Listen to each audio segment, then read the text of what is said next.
Your grandfather's dam is a liability, Mr. Hale. We voted. It's coming down Tuesday morning. Vanessa Colton said it the way other people order coffee. Flat. Bored.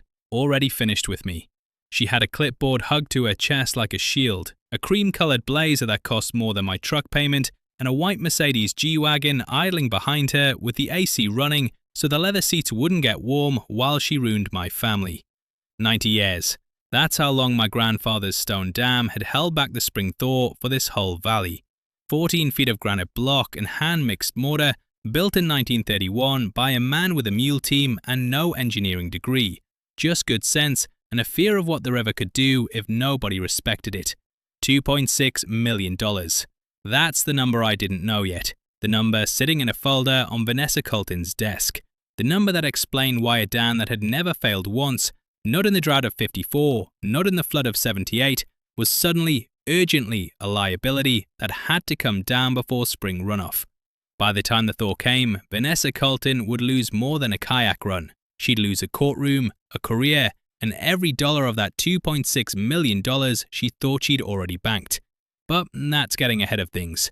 Right now, all she saw was an old man standing in his own driveway, holding a coffee mug, saying nothing. She mistook my silence for surrender. Everybody does, at first.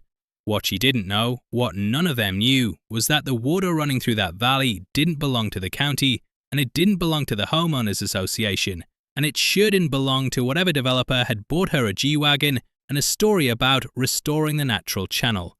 It belonged to a 140-year-old charter with my family's name on it, filed in the county courthouse since before Texas had paved roads. And I was the only living person licensed to operate it. She'd find that out, just not yet.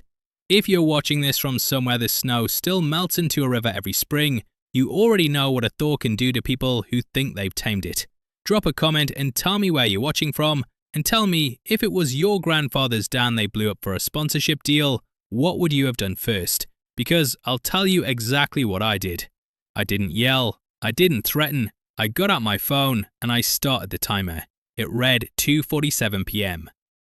I'd remember that number for a long time. My name is Walter Hale. Everybody calls me Walt.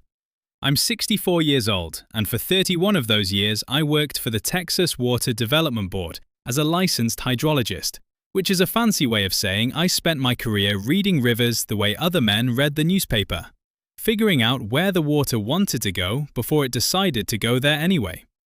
I retired 4 years ago to come back to Hale Hollow, the same 110 acres my great-grandfather Elias Hale carved out of the Comal County limestone in 1899. Elias built the Millpond first, dug it by hand with 2 sons and a team of Belgian draft horses. And by 1931, his boy, my grandfather Thomas, had replaced the old earthen berm with a proper stone dam. 14 feet of dressed granite block, mortared tight, with a hand-cranked headgate at the crown that could open or close the flow with nothing but a steel wheel and a strong back.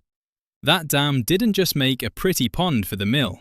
It caught the spring snowmelt coming down off the escarpment before it could turn into a wall of water for every house downstream. My grandfather used to say the dam wasn't holding back a pond, it was holding back a promise. That nobody in this valley would ever wake up to water in their kitchen. I still eat breakfast at the same oak table my great-grandfather built with his own hands in 1899, the same year he broke ground on the pond. The wood's gone the colour of strong tea, worn smooth at the edges where 3 generations of elbows have rested while they ate eggs and talked about weather. There's a water stain near the corner shaped like Texas that my mother always meant to sand out and never did. Out past the kitchen window, up on the ridge under 2 live oaks, 3 generations of Hales are buried, Elias, Thomas, and my father, Walter Sr., whose name I carry. I mow that little cemetery myself every other Saturday. In spring, the air up there smells like cut hay and wet limestone, and, faintly, always, like diesel from the old tractor I still can't bring myself to trade in. The dam sits about 400 yards downhill from those graves, and on quiet nights you can hear the spillway running low and steady. A sound so constant, I stopped noticing it, the way you stop noticing your own heartbeat. Until, one Tuesday, I noticed it was gone. Vanessa Colton moved into Kestrel Ridge Estates 3 years before that afternoon in my driveway. She came in with a real estate license, a talent for turning HOA board meetings into her personal boardroom, and a 5-year plan nobody else on that board had bothered to read past the executive summary. She drove a G-Wagon the colour of fresh snow, wore blazers that never wrinkled even in July heat, and carried a clipboard everywhere like it was a badge of office. She'd sold the board on something she called river revitalization, turning the slow, quiet stretch of the Guadalupe branch that ran below my property into a whitewater kayak run, complete with a boutique lodge, sponsorship banners, and, though most of Kestrel Ridge didn't know this part yet, pre-sale contracts on 11 riverfront lots at prices that only made sense if that dam was gone and the water was running wild and pretty for the cameras. She had already collected $2.6 million in deposits and sponsorship money before she ever knocked on my door. All she needed, on paper, was for one stubborn old man's liability to disappear. She had no idea what she'd actually be opening up. Tuesday morning came in grey and cold, the kind of cold that sits in your knuckles. I was up before 6, coffee in hand, standing on the porch when I heard the first truck. Not a demolition truck. A tow truck. Behind it, a flatbed, hauling something that took me a second to recognize as my grandfather's old headgate housing, the steel wheel assembly that had operated the crown gate since 1931, already ripped loose and chained down like scrap metal. I didn't say a word. I took out my phone and photographed the timestamp, 6:14 a.m. Then I walked down to the dam itself, and that's when I saw the orange contractor stakes driven into the ground along the spillway, and the laminated notice zip-tied to the old iron rail my grandfather had bolted in personally. Notice of non-compliant structure, Kestrel Ridge HOA Architectural Review Board, cited under Section 4.12c of the Declaration of Covenants, Conditions and Restrictions. Structure deemed hazardous and non-conforming. Removal authorized. Owner fined $500 per day for continued maintenance of unpermitted impoundment. Unpermitted. I read that word 3 times. I photographed the notice. Timestamp 6:41 a.m. I photographed the stakes. I photographed the tow truck's plate, the flatbed's plate, and the 2 men standing by it drinking gas station coffee like this was any other Tuesday. Then I drove into town to the post office and I sent myself a certified letter, return receipt requested, with copies of every photo and a dated cover sheet. It's an old habit from my waterboard days. If you want a timeline nobody can argue with later, you build it in real time, and you make the United States Postal Service your witness. By the time I got back, there were 4 more trucks, a contractor's crew in orange vests, and Vanessa Colton standing at the edge of my property line with that clipboard, directing traffic like she owned the water table itself. That's when we had our first real conversation. Not the Tuesday morning line, that had been a drive-by 3 days earlier, tossed over her shoulder as she got back into the Mercedes. This was face-to-face. "Mr. Hale," she said, not quite smiling, "I want you to know the board didn't take this lightly." "Which board?" I said. "The one that voted or the one that signed the sponsorship deal?" Something flickered behind her eyes. Gone fast, but I'd been reading water my whole career, and I know what it looks like when something's moving underneath a calm surface. "I don't know what you think you know," she said, "but this structure is a public safety hazard. It's been cited. It's coming down.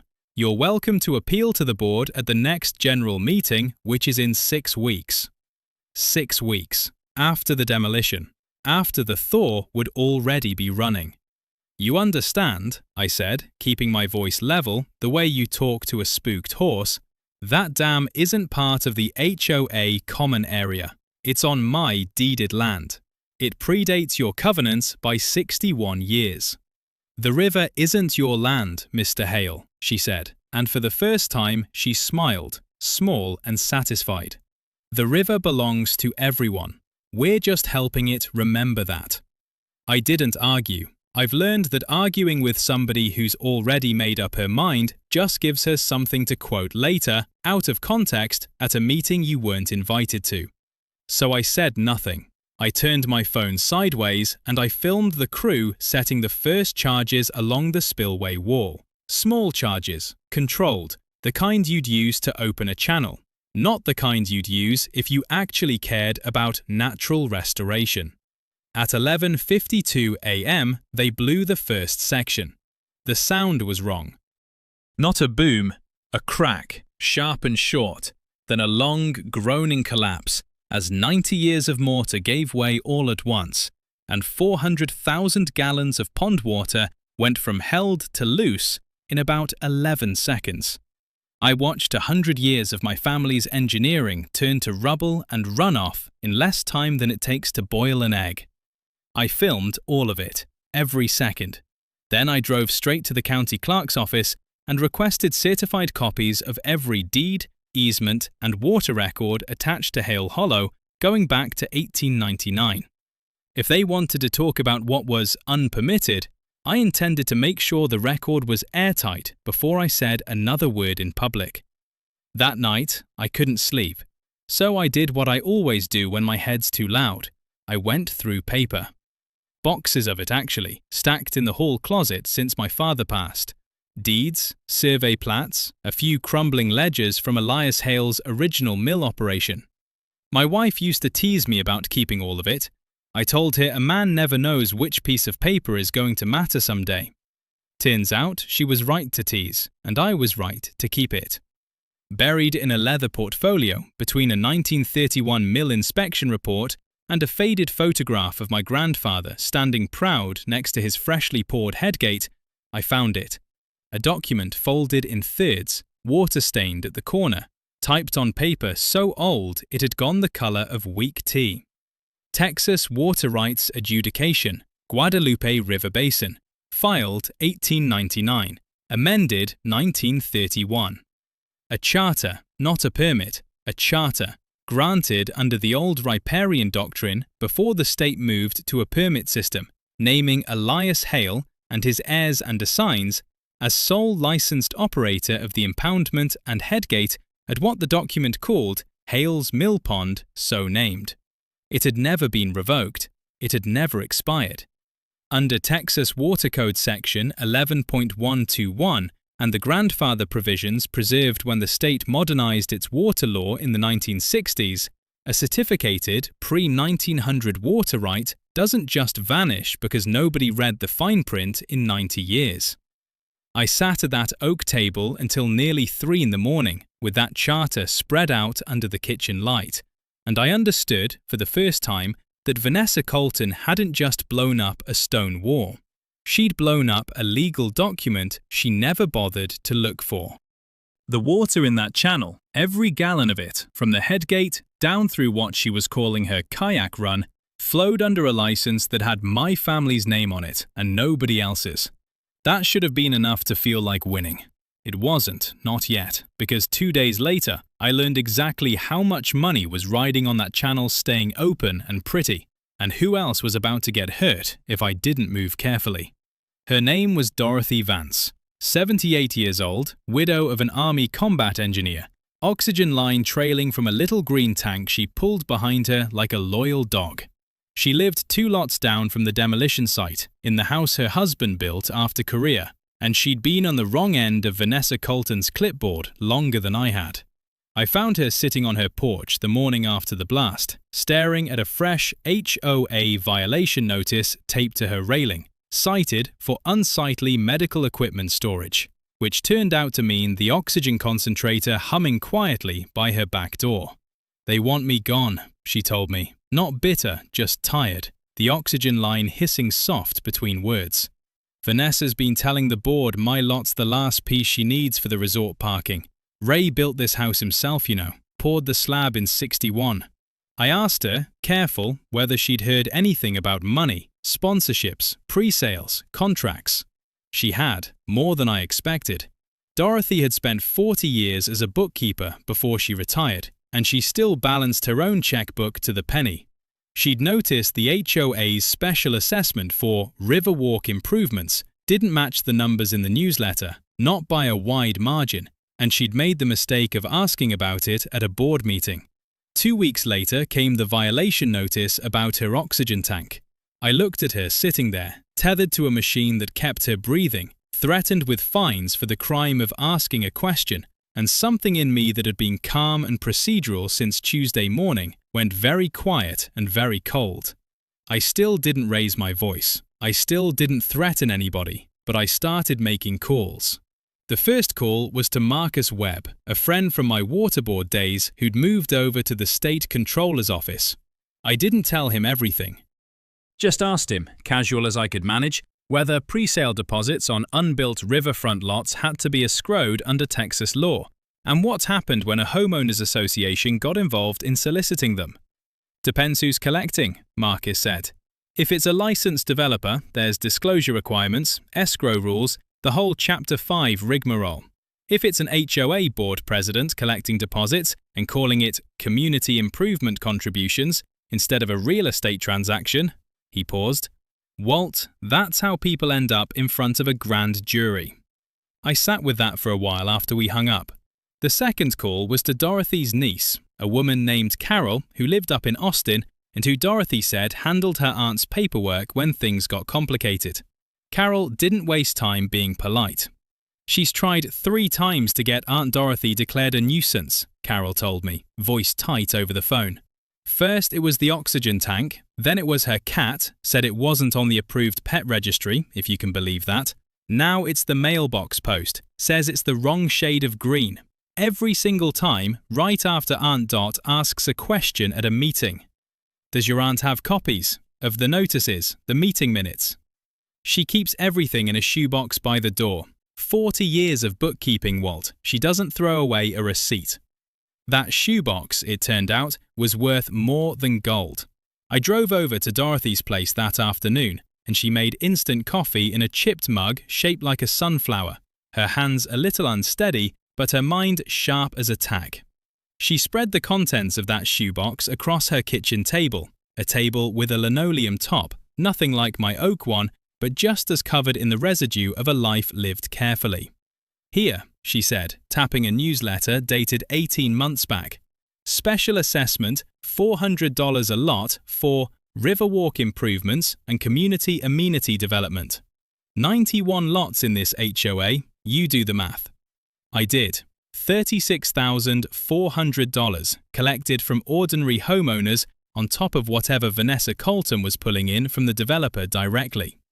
And here, Dorothy went on, sliding over another paper, this one a photocopy of a check stub, is where I noticed the assessment account and the amenity fund were 2 separate line items in the treasurer's report, except nobody could ever tell me who the treasurer actually was that quarter. Vanessa signed both reports. Same handwriting. Outside, through Dorothy's kitchen window, I could see the ridge where the demolition crew had finished for the day, their equipment sitting silent beside the gash where the dam used to stand. A few of the neighbors had gathered along the road, the way people do after something's happened, standing in loose clusters with their arms crossed, talking low. I recognized Hank Ferris from 3 doors down, a retired postal worker who'd lived in Kestrel Ridge almost as long as Dorothy. He caught my eye and walked over, hands in his jacket pockets. They said it was for our own good, Hank said, nodding toward the rubble. Public safety, natural restoration, all that. He shook his head slowly. I got 2 boys who ride bikes down by that creek every day after school. Nobody asked me if I wanted whitewater rapids running past where my grandkids play. Did you get one of those special assessment notices? I asked. $400, yeah. Told my wife it seems steep for some kayak nonsense, but what were we gonna do? Fight the board?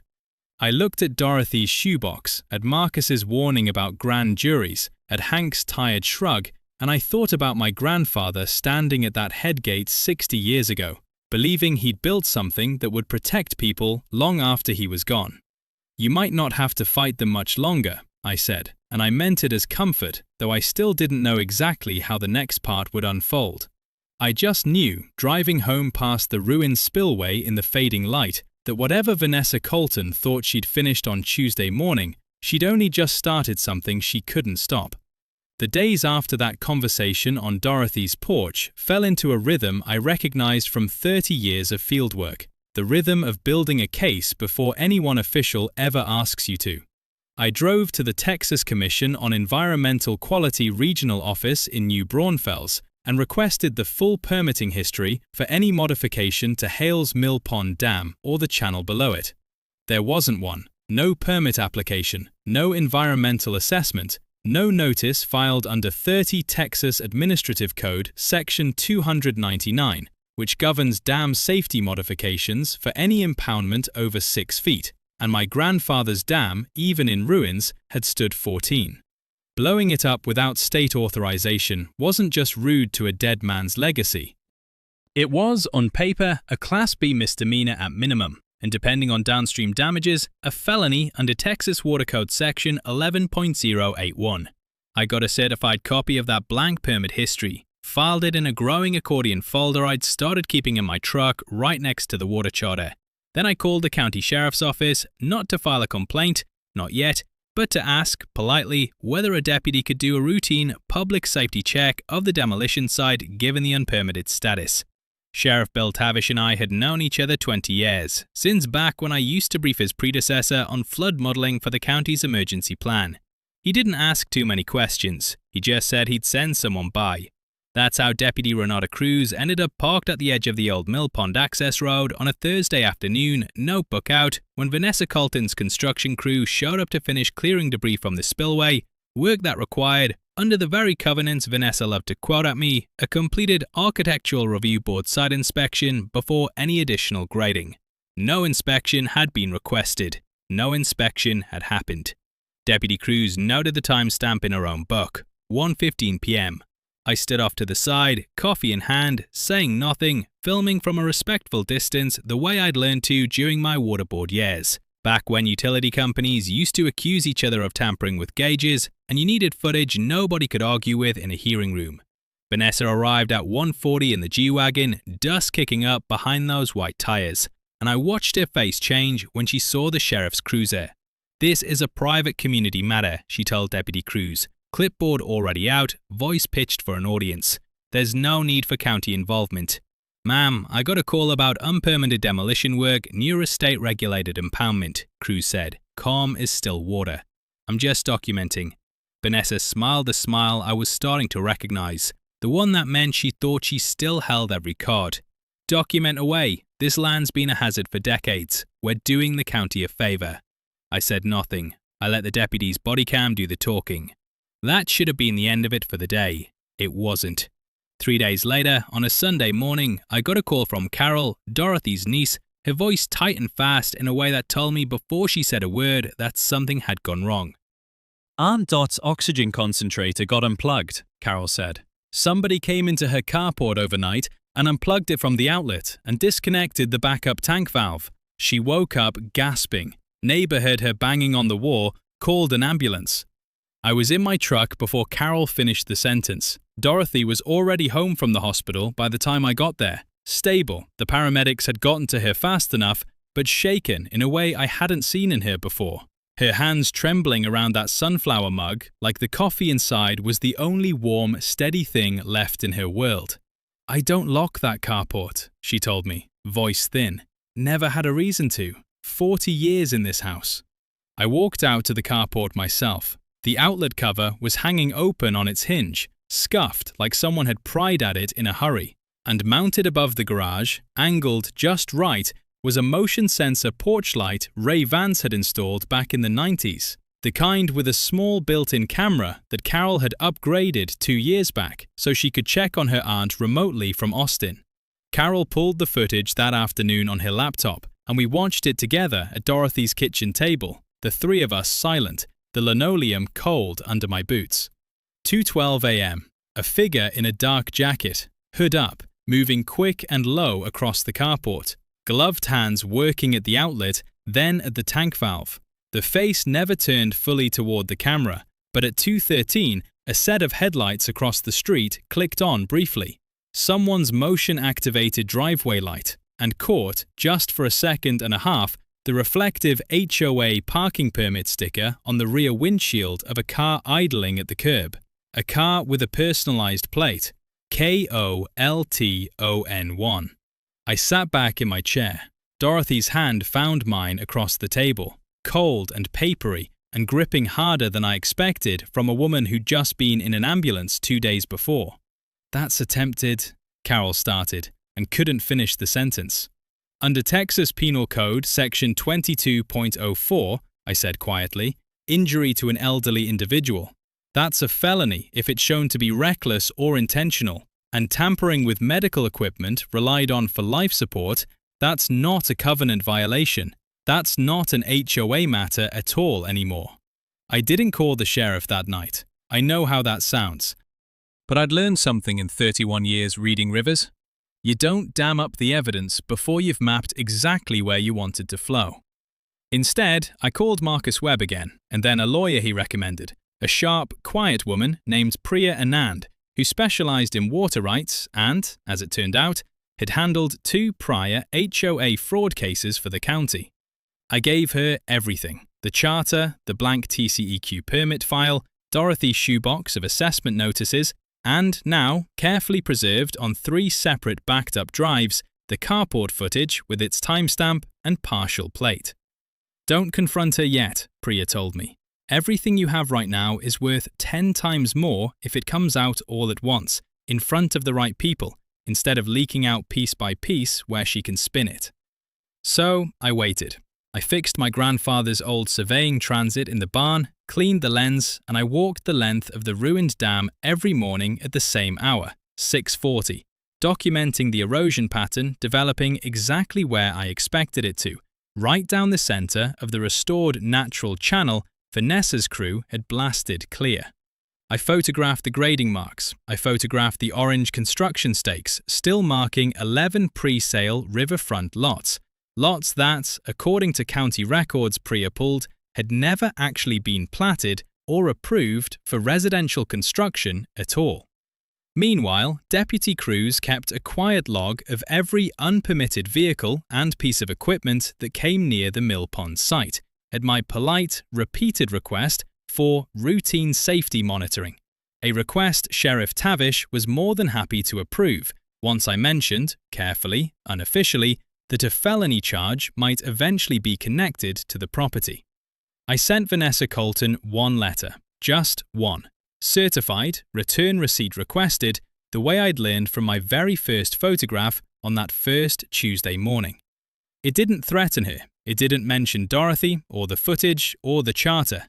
It simply informed her, as owner of record of the Millpond headgate and appurtenant water rights under a Texas water charter dated 1899 and preserved under Section 11.121, that the maintenance and operation of any flow control structure on that channel required my written authorization, and that any continued construction activity, without addressing the outstanding riparian rights on file with the county clerk, would be considered at her own legal risk. I mailed it on a Thursday. I imagine she read it on a Friday, in that clean office with her clipboard and her framed rendering of the finished riverfront resort, and I imagine she laughed. She had no idea the Thaw was already 3 weeks out, the snowpack up on the escarpment already reporting numbers that made my old waterboard instincts stand up straight, and that I still held, sitting quiet under a padlock 400 yards from my kitchen table, the only hand on the only gate that had ever stood between her kayak run and every home downstream of it. The Thaw came on a Wednesday, same as it always seemed to in that valley, like the river had its own calendar nobody else was invited to read. I'd been watching the snowpack reports for weeks, Marcus Webb pulling data from a friend at the River Authority, me cross-checking it against 31 years of instinct, and by Tuesday night I knew. The escarpment was shedding fast, warm rain on top of old snow, the worst combination there is. By morning, the creek that fed into what used to be Hale's Millpond would be running 4, maybe 5 times its normal volume. I called Priya Anand at 5 a.m. "It's time," I said. By 7:30, we had what we needed standing on my land. Sheriff Bill Tavish, Deputy Renata Cruz, a TCEQ dam safety inspector named Frank Delgado, who'd driven in from Austin the night before after Priya walked his office through the missing permit file, and a reporter from the Comal County Herald named Sandra Ruiz, who Priya had tipped off 2 days earlier with exactly enough information to guarantee she'd bring a camera and nothing more.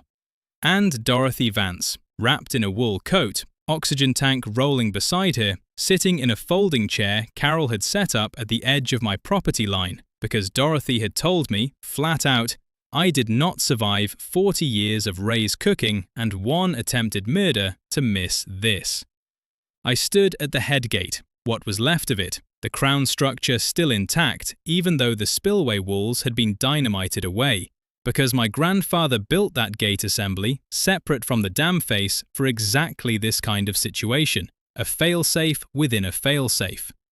I'd spent 3 nights rebuilding the wheel mechanism the demolition crew had torn loose, bolt by bolt, the same way Thomas Hale had first assembled it in 1931. At 8:14 a.m., Vanessa Colton's G-Wagon came tearing up the access road, spitting gravel, because somebody on the HOA board had finally called her about the sheriff's cruiser parked at the Millpond.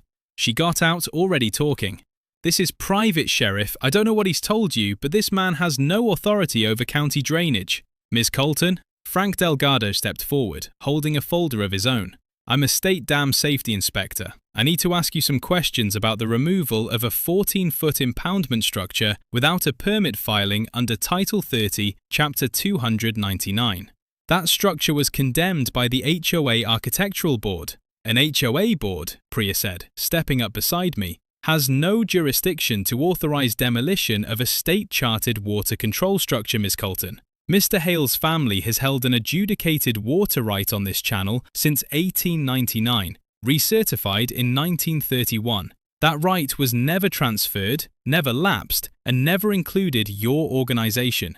I watched her face while Priya said it. I'd waited weeks to see that particular expression, and it did not disappoint. The exact moment the floor drops out from under someone who has spent her whole life certain the floor was solid.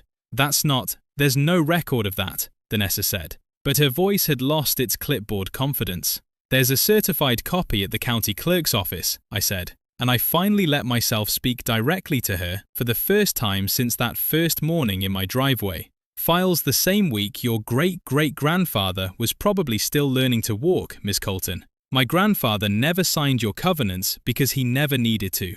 This land, and every drop of water that runs across it, answers to a charter older than your homeowners association by about 90 years. Sandra Ruiz's camera was rolling. I made sure of that before I said the next part. "As the sole licensed operator of this headgate," I said, "I'm exercising my right under Texas Water Code Section 11.121 to control the flow of this channel on my own property, effective immediately, for the safety of downstream residents given current runoff conditions." I walked to the wheel, put both hands on the cold steel, and turned it.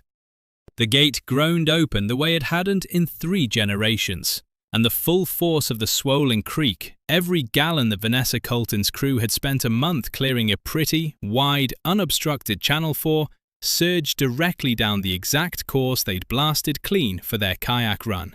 Except there was no dam left to slow it, no pond left to catch the first surge, nothing at all standing between that water and Kestrel Ridge Estates, except gravity and 11 unpermitted pre-sale lots sitting right in the floodplain. By 9:40 that morning, water was standing 2 feet deep on Founders Circle. By 11, it had reached the crawl spaces of 6 houses along Riverbend Court, the very lots Vanessa had sold as premium riverfront. Photographs later showed water lapping at mailboxes, at parked cars, at the little wooden footbridge the HOA had built for its grand opening ceremony, now half submerged and listing sideways. I want to be clear about something, because I've thought about it 100 times since. I didn't cause that flood. I opened a gate on my own licensed structure to protect people downstream from an uncontrolled surge, which is exactly what that gate was built for in 1931. The water did what water always does. It went where the path was clearest.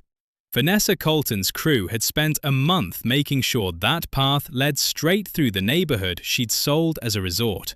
Sheriff Tavish arrested her at 11:20 a.m., standing in ankle-deep water on Founders Circle, her cream blazer soaked through, her clipboard floating somewhere behind her in the current. Deputy Cruz read her the charges, while Sandra Ruiz's photographer got the shot that would run above the fold the next morning. Vanessa Colton, hands cuffed, standing in the flood of her own making, mascara running, still somehow trying to explain to the sheriff that this was a private community matter. The charges, when they were finalized, included felony criminal mischief for the unpermitted demolition, injury to an elderly individual under Penal Code Section 22.04 tied to the carport footage, and, once forensic accountants finished with the HOA's books, securities fraud and theft by deception related to $2.6 million in pre-sale deposits and sponsorship funds collected under false pretenses for lots that were never legally platted for construction. The trial took 4 months. Priya Anand didn't need to work very hard once the county's fraud unit got hold of Dorothy's shoebox and the treasurer's reports with the matching handwriting. Vanessa Colton was convicted on all counts. The court ordered restitution of $2.6 million to the 91 HOA households who'd paid special assessments and to the 11 pre-sale lot buyers. Every dollar traced and repaid through liquidation of her assets, including the G-Wagon, sold at auction for $61,000, and a vacation property in Fredericksburg that covered most of the remaining balance. She was sentenced to 7 years, with a mandatory minimum on the elder abuse charge, and she'll carry a felony record for the rest of her life. Her construction foreman, who'd carried out the demolition without permits, took a plea deal, testified against her, and paid a $12,000 fine. The developer who'd fronted the sponsorship money settled a civil suit with the county for $340,000, rather than face further scrutiny of his own permitting shortcuts. And he never set foot in Comal County again. 2 HOA board members who'd rubber-stamped the demolition vote without reading the covenants resigned quietly and were later voted off any future board by unanimous consent. Dorothy Vance was made honorary president of the newly reformed Kestrel Ridge Homeowners Association 3 weeks after the trial ended, a title she accepted with her oxygen tank rolling beside her and a small, satisfied smile. The board's first act under her leadership was to fund, out of remaining recovered assets, the rebuilding of Hale's Millpond Dam to its full historic specifications, this time with a proper state permit, a conservation easement, and a plaque naming Elias and Thomas Hale as the original builders. I stood at the crown of that rebuilt dam on the day they poured the last section of new stone, and I could smell wet limestone and cut hay drifting down from the ridge where my father and grandfather are buried, and somewhere under all of it, faint as a memory, diesel from the tractor still running behind the barn. Here's what most homeowners don't know. An HOA's authority ends exactly where a deeded, chartered property right begins, no matter how old the paperwork looks or how confident the person quoting the covenant sounds. And a board that rushes to demolish something it doesn't understand is usually rushing because it doesn't want you asking who's getting paid. I learned 3 things clearing my grandfather's name that spring. Patience beats a raised voice every time paper is involved. The people an HOA tries hardest to silence are usually the ones asking the only honest question in the room. And some inheritances aren't land or money at all. They're responsibility, quietly waiting 90 years for somebody to pick it back up. Dorothy still drinks her coffee from that sunflower mug every morning, watching the new spillway run steady past her porch. Last week she mentioned, almost offhand, that a different developer had come sniffing around the county about eco-tourism opportunities 2 valleys over, where her sister still lives. I told her I still had my grandfather's charter, safe in that leather portfolio, just in case somebody else forgot to read the fine print. Just in case somebody else forgot to read the fine print.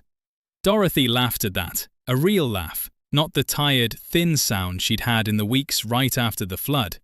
"Ray always said you civil engineers were half lawyer anyway," she said, tapping her mug against mine like we were toasting something.